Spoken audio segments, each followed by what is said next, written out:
Reviews. My name is Jameson Rabbit. The man seated next to me can hold his breath for up to 6 minutes. His name is Mike Roth. I've only died twice. Wow. Yeah. The brain injury is not. You are like a human version of Flatliners. Well, you know what? They are remaking it, and it's going to be based off the true story. Based off your story? Off of my story. That is pretty awesome. Yeah. All my nightmares came back. Mike's turning Get rid of them. They're going to kill me. Mike's turning blue again. Oh, man. All right. Well, Mike, hold your breath for the next 4 minutes at least while I talk about the first movie we have on the marquee. It is a film called Person to Person from director Dustin Guy Defa. And it is written and directed by him. And Person to Person is an ensemble cast of people. It's kind of a day in the life of a bunch of New Yorkers. Today we're working on a set in a story modern that's day, but either it's made to suicide look or very murder. 1970s. I didn't realize that we were It has going a to be very jumping into nostalgic something feel. so big. He shot it on right 16 away. millimeter. It's big and it's not big. It just looks like a 70s era New York that they're living in. It's a real dialogue-driven film for the most part, and it's kind of a few different stories of people. The first one is a man named Benny. Benny played by a man, Benny Coopersmith, who is, he's kind of, his mission in this movie is to try and find this super rare Charlie Parker vinyl record. He's a vinyl collector, and that's kind of his day is, I got to find this album I really want. He's also just picked up a new garish purple shirt that he is very self-conscious about, and everyone that he runs into in this movie, he says, I think this works for me. You know, what do you think about this shirt? Super neurotic about this. You also have Michael Cera as Phil. He is an investigative reporter. He has a new girl with him. It's her first day on the job, and they are out trying to chase down leads on a suspicious death case. They're kind of hounding this widow and trying to break the case. You also have Benny's roommate Ray. Ray, throughout this movie, is dealing with the repercussions of posting nude photos of his ex-girlfriend on the internet. That's not going well for him, and her brothers are after him because they're not thrilled about what he did. Yeah. And kind of lastly, you have Tavi Gevinson as Wendy right there. She is a high school girl who kind of convinces her best friend to skip school, and she wants to have some existential discussions. She likes to sit and wax poetic about life and the issues in life. Her best friend just wants to make out with her boyfriend, which only infuriates Wendy because you're part of the problem. Come on.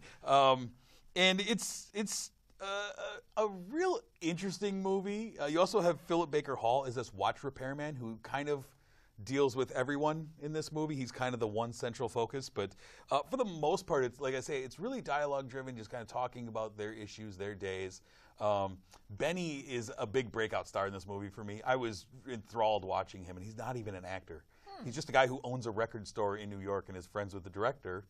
And so he was very authentic feeling, and it kind of came across. And it's interesting that throughout the one big moment in this movie is he gets into a bike chase with another guy.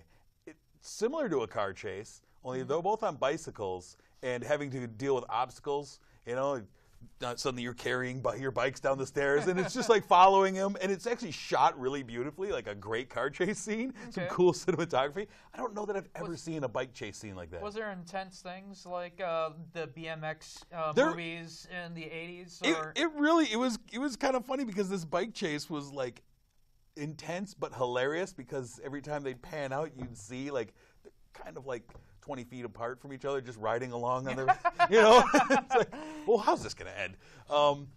You know, and the weird thing is a lot of these movies you'd expect that, you know, all of their stories would eventually intertwine and everyone would cross paths.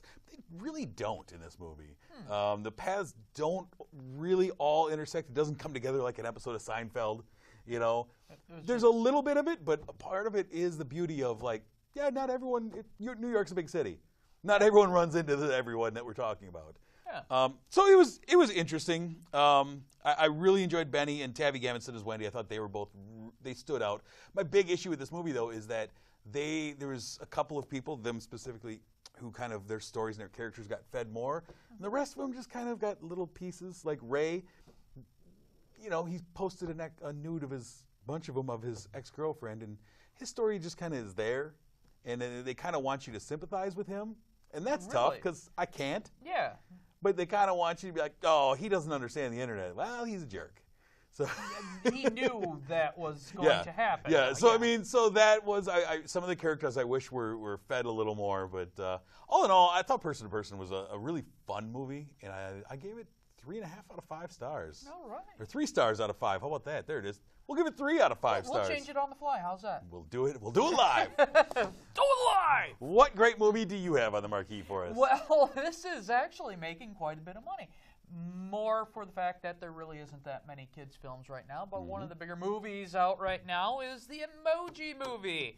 T.J. Miller plays Gene. He is an emoji, and he's just coming of age, and he's going to get the big job. In case you really don't know what an emoji are, instead of words or feelings, people go to this app. It's called Emoji, and they hit smiley faces or whatever.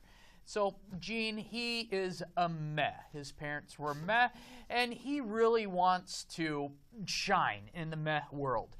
Anytime someone hits meh, Gene's face is going to be there putting on the best meh. The problem with Gene is all the emojis, they have only one emotion, and Gene has them all, and that does not work in the meh world. Once he gets on the mess screen, and his user, which played by, his name's Alex, played by Jake T. Austin, really, there wasn't much of a story for the user at all, but when he hits meh, Meh freaks out because it's his first time there, and he goes through all these emotions. He becomes an icon that no one knows what it is. Well, they want to delete Gene now, and Gene runs away, and he's looking for a hacker to reprogram his genes so all he'll be is meh from now on. This movie goes an extra long time trying to explain a world that really isn't that interesting. Gene leaves the emoji app, and he needs to find hacker, who is played, or the name is Jailbreak, played by Anna Faris.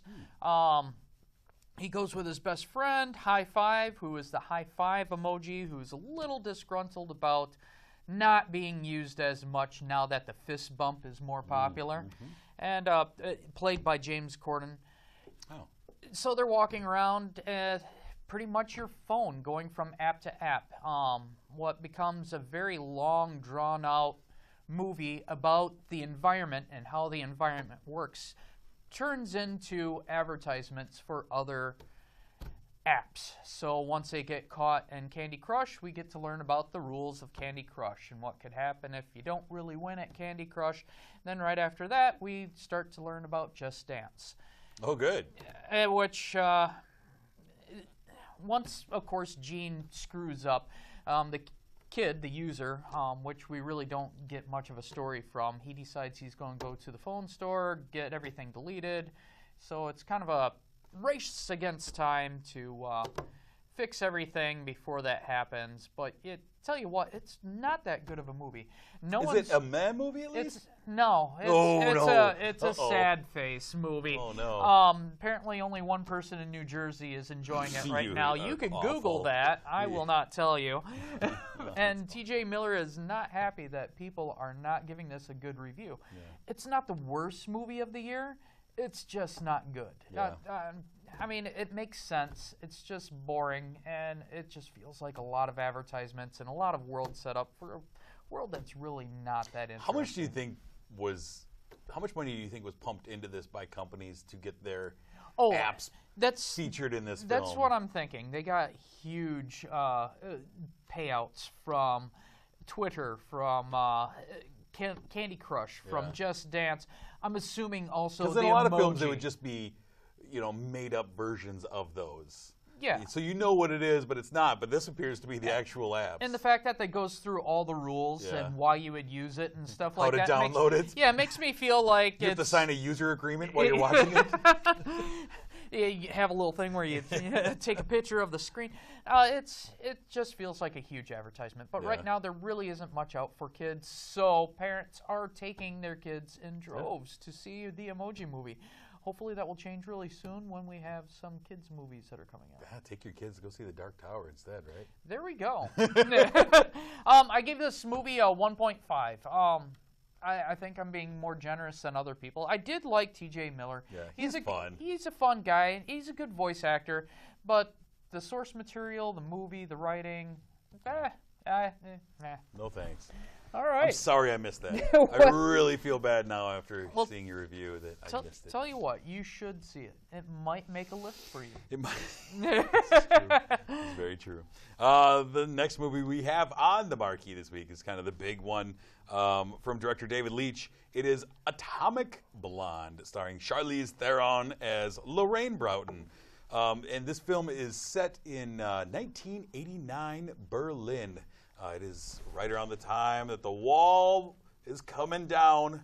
Mr. Gorbachev, tear down this wall. And kind of the hysteria at that point as the Western philosophy was kind of pouring over into East Berlin and just the chaos that was going on at that time. Charlize Theron, Lorraine, is an MI6 agent who is been sent to recover a list of double agents that has been stolen. She has to find out about a fellow agent who was murdered and retrieve this list of all the secret agents that is it's out there missing. She is set up with a fellow agent named Percival, played by James McAvoy. Percival is an agent who you're never quite sure if you can trust him. He's the kind of guy who's going to change plans on you at the last second, serve his best interests. And really the movie is a lot of bad guys coming and going, allegiances coming and going, a lot of shady things happening. You also have Sofia Boutella. You know her from the Kingsman movies, the lady with the blade legs. Yeah. Right? She shows up in this as another fellow spy, Delphine. And the movie really is, it makes its bones with the visuals of it, the soundtrack, because David Leitch really tries to set this in this universe of 1989 Berlin. And so you have a lot of Euro 80s versions of American songs. You're going to hear 99 Luftballons a couple of times. There was a couple of songs on there that I was like, I thought that was past 89. Yeah. There was a George Michael song, and I was like, really? Was that 89? I don't know. But so, I mean, those really, it's the cinematography of this movie, the action, it is kind of a lot of big action, the music, and the actors trying to create this vibe of this time period. And, I mean, for me, the plot of the movie really didn't keep me in this. I don't know. It felt like there was just so much going on and so many turns and double turns and bad guys showing up and a lot of dialogue telling you like, oh, and now he's going to do this. Oh, now he's going to do that. And it's all told through flashbacks. She's telling her story to John Goodman and Toby Jones in a debriefing room. Yeah. So this is all a retelling. And after a while, I just kind of checked out of trying to figure out who was who and who was allegiant, who was affiliated with who. And it's like, I'm just going to enjoy the action. See, if you didn't like that part, then I can't see you really liking the movie at all, because that was really the meat, I thought, was figuring out what the alliances were. It was a really strong spy movie when it came down to never knowing who to trust, but spies always trying to gain trust from other people. And I thought that the dynamic of the movie was fantastic. What actually brought me down was the exact opposite. I thought the action started to get a little bit repetitive, and the action scenes were extremely long. A lot of it was extremely brutal too, but I wasn't getting quite the impact that I was getting from like Kingsman. A lot of that is because David Leitch, previous film credits, he shot scenes in John Wick. He also did the Deadpool short that you saw before Logan. So he kind of has a base in that. Okay. Of a lot of action. Yeah. Showing you the action. It kind of, that's what he knows. Yeah. So it's no surprise that that's what you get here. Yeah. I enjoyed the actual twists between the spies a lot more. And I love the double crossing that they had. You have like a relationship in between Charlie Theron and Sophia Boutella, that I thought was really interesting. Sophia really did portray someone who I felt was innocent, new to the spy game. And then later on, you see her character develop into something else. And I don't know. And I thought James McAvoy did a fantastic I always job. like him. I thought that the acting was great. I thought this was a great showcase for Charlize Theron. Yeah. I mean, she got to really show off her feminine yet tough, that she's seductive but an ass kicker. And I thought that it was a really cool showcase for her, and I liked James McAvoy. And I thought that it was... I liked the fight choreography in this movie because I got to see everything. And I also got to... You could tell that it was Charlize Theron in the majority of the action. You could tell it was her, which I appreciate. Well, she's been training for 5 years for Right, this. and she's kind of become an underrated action hero with Mad Max and things like this. Yeah. So I liked the fight choreography that I could see what's going on. It wasn't the Jason Bourne fight. No. It's like, okay, I see. And yeah, it did get a bit repetitive. Hey, we had a monster grab us. It did get a bit repetitive. I'll give you that with the fights. I mean, it was a lot of kind of the same moves. Yeah. But I liked all that. For me, it felt like a generic 007 movie. The script to me felt like a generic Timothy Dalton era 80s, German Berlin spy movie. Yeah. I thought the plot was a lot more in-depth, had more... I don't know. It had more than most of the 007 movies. 007 movies just seem like it's the same thing over and over again. It works. I like it. This one, I love the look. It was dripping cool. You had like the spray paint and the 80s and the neon. Yeah. It really was cool. The music, I really felt like he was hammering that a little bit too much. That was one of the notes I put down, was it felt forced. Yeah. I did like it, though, because it did seem to kick in every time there was about to be some violence. It felt like Kingsman. Yeah. And where all of a sudden some crazy song comes up and there's something brutal is going to happen. And in this movie, everything is a weapon. Yeah. Everything's going to be used as a weapon. Or Kingsman, I felt like it was more intense. He was playing around with things like soft music to action and stuff like that. I've seen that before. Sometimes it works. Sometimes it's cool. Well, this time it just felt... The thing for me is, as I was sitting watching it, I thought 5 years ago, I would have thought this was incredible. But it feels like I've seen this so many times recently that music is being used, and we've seen it done so well with Kingsman, with Baby Driver. The integration of music into it, and the use of nostalgia and all that. I've seen this so many times now. This feels like an also-ran as far as how you're using it. I enjoy the music. I thought it was fun. Yeah. But it didn't feel like anything groundbreaking. It just felt forced to me. I think that was just the style of how he did it, and unfortunately, it just didn't work. Music still works. I still loved Guardians of the Galaxy, which again is another very musical, retro musical type film. That's again, and though, it worked really well.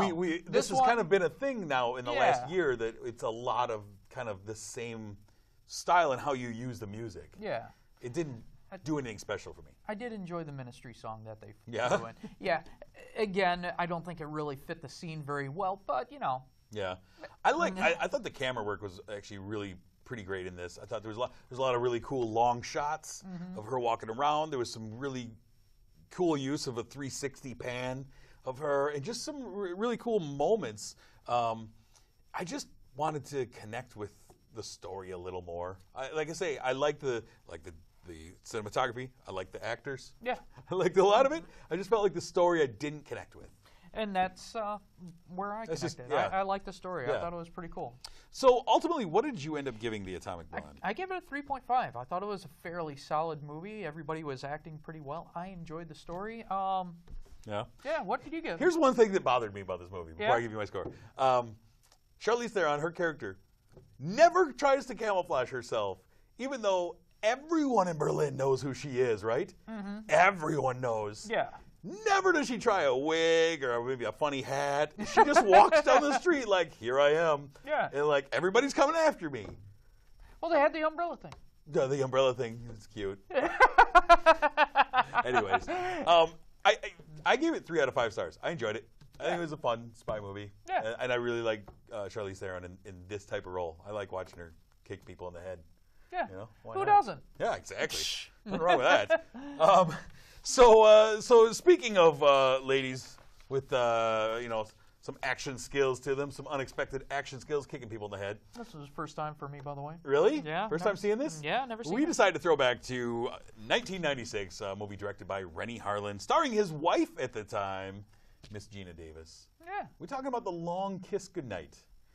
Long Kiss Goodnight stars Gina Davis as a suburban housewife, soccer mom, thinks everything's fine, just making things for the bake sale, gets hit on the head.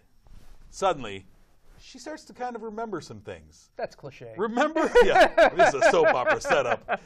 She starts to remember, I got these skills all of a sudden. Yeah. How did I know how to do this? I must be a cook. And slowly she starts to realize that she had a past where she was an assassin named Charlie. And look at her go. Yeah. Get after it. She's got to be a cook. Yeah. So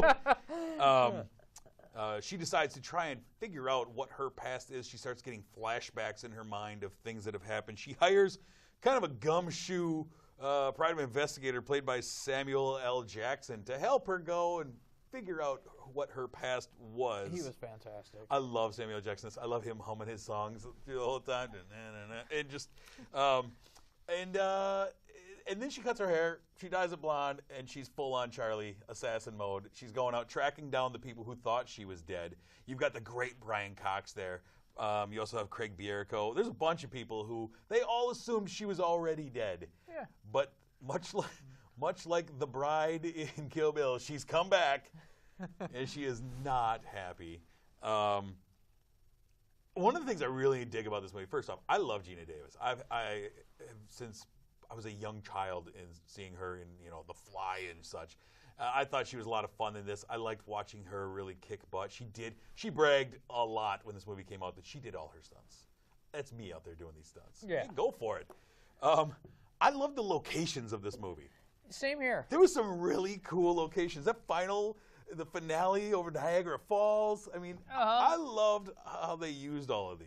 It was goofy, funny, and also at the same time really extremely entertaining. I'm surprised there wasn't like a sequel to this. I am as well. I'm actually surprised I'd never seen it until this week. Yeah, this was a favorite of my wife and I's when it first came out. We really love this movie, and yeah, I mean it's nothing. It kind of walks the line of what an action movie is. Gets a little cornball at points, but I like the chemistry between Samuel Jackson and Gina Davis. Yeah. I think that works well. I like how Samuel L. Jackson, I mean, he was still definitely Samuel L. Jackson, just kind of toned back a little bit. I thought that was kind of cool. Yeah. And it just, it's a fun movie. I don't think it takes itself too seriously. No. Like a lot of action movies tend to. Yeah. And I think it just, hey, here we are. And it's, it's Gina Davis working with her husband who, the two of them famously also brought us Cutthroat Island. Remember that movie? Nope, because nobody saw it. That movie was one of the biggest busts in the history of cinema. Wow. Cost so many millions of dollars and then made so many thousands of dollars back. This was a more successful attempt to work together. And then they got divorced. And then, he had some issues. But this is not a TMZ podcast or show. This is talking about movies. So, Long Kiss Goodnight, I dig it. So, this is the first time you enjoyed it as well? Yeah, I really had a fun time with this. Yeah. I'm waiting for the sequel. Okay. It's going to come. Let's work on it. Let's work on that together. I'm sure we can coax her out of retirement to redo this one. Yeah. Why not? Samuel Jackson will do it. Oh, yeah. He'll do anything. Speaking of movies that will get made, speaking of sequels and people doing anything, let's take a look ahead at what is coming out the weekend of August 11th. We have 3 movies that are on the marquee that week. The first one is the sequel, Annabelle 2. Yeah. How you feel about Annabelle 2? I really didn't. I mean, I liked it, but it wasn't great. The first Annabelle? Yeah. I do like the Conjuring universe. Yeah. But Annabelle was the weakest out of all the movies. I would agree with that. I'm going to rewatch it, the original, before I go see the sequel. Maybe I'll see something that I missed and totally worth I agree that I enjoyed Annabelle, but it was nowhere near my enjoyment of the Conjuring films. They're proper. it. Yeah. Here's a sequel that this has been a while since the first one came out. I'm shocked that there's a sequel coming out. The Nut Job 2. Oh, hell. This is going to take place over the Emoji Movie now. Take your kids to see The Nut Job 2. You know, if you want to make a lot of money right now and you have any idea or none at all, if you just can draw, make a cartoon. Yeah, you could really... You could just rake in the dough. Make things happen. I used to do those flip books when I was a kid. I'm going to try that. Do that. I think it will only cost me like maybe $5. I'll donate to the cause. Here's We'll my make notebook. $1 million. Here's my notebook. Start drawing pictures on it. Let's make this happen. The last movie is a movie that I'm really excited for, based off of a huge best-selling novel, The Glass Castle, starring Brie Larson and Woody Harrelson, about a father who's a bit of a degenerate and kind of takes his children out of society for a while. Kind of a Captain Fantastic vibe to it. But not fantastic. Not so fantastic. I'm looking forward to that. Looks good. So we shall see. But those are all coming out the weekend of August 11th. Before we leave you, of course, we have to thank our sponsor, Marcus Theaters, the Palace here. We love Marcus Theaters. We thank you for your sponsorship, and I look forward to seeing some movies there tonight. Yeah, we got 3 of them coming up for next week. We had the Dark Tower. The Dark which Tower. I'm looking forward to. I've read all the way up to the Rose Glass or something like that. It's the 3rd book. Got really dry. I tried twice. I've read the to get through first it. book, and that is it. Really? I might be in trouble. Oh. No. It's an 8-book series. Yeah, and that's the one thing that might be a little worrisome. You take 8 books and you slap it into a 2-hour movie. No. What do you get? 90 minutes. It's a 90-minute movie. Yeah. I was shocked when I saw the runtime on it because I expected it to be at least 2 hours. In 2017, those movies are always long. Yeah, I can't. It's shorter than the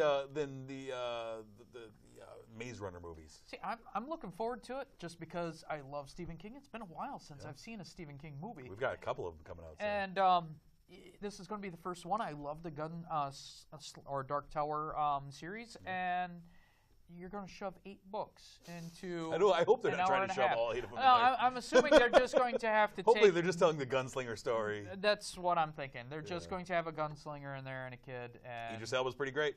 Yep. We shall see. We'll be talking about that next week, though. If you want to find more from us, I encourage you to like us on Facebook, follow us on Twitter at Real Reviews TV. We're always posting stuff on there. You can also find a bunch of previous episodes from us if you want to find them in HD. You can find our YouTube channel, Real Reviews KSUN, Real Reviews K-Sun. You can find us in HD, or you can find all the previous episodes by going to ksun.tv. All the standards. Right. And you can find other shows available from this here station if you go to ksun.tv. But there's a bunch of this going on there. Yeah. And while you're there, check out the other shows, too. There are some fantastic, fun things that go on here at KSUN. Absolutely. Next week, though, as Mike mentioned, we're going to be talking about The Dark Tower. We'll also be talking about Catherine Bigelow's new film, Detroit, and the Halle Berry film, Kidnap. The trailers for that do not get me. I can't wait to talk about this movie because there's so much history with this film, and none of it's good. Oh, wow. So well, I'm really curious. fun. Let's just say I've been seeing trailers for this movie for multiple years. Okay. This thing's been just blowing dust off on a shelf. Oh, the trailer I've been seeing, it does not look interesting. Remember when she made a movie? I don't know. Did you see the other movie that she made that was very similar to this called Dispatch? Where she was a 911 dispatcher and somebody gets kidnapped and then she's got to try and... Oh, so she's actually going to be the victim this time.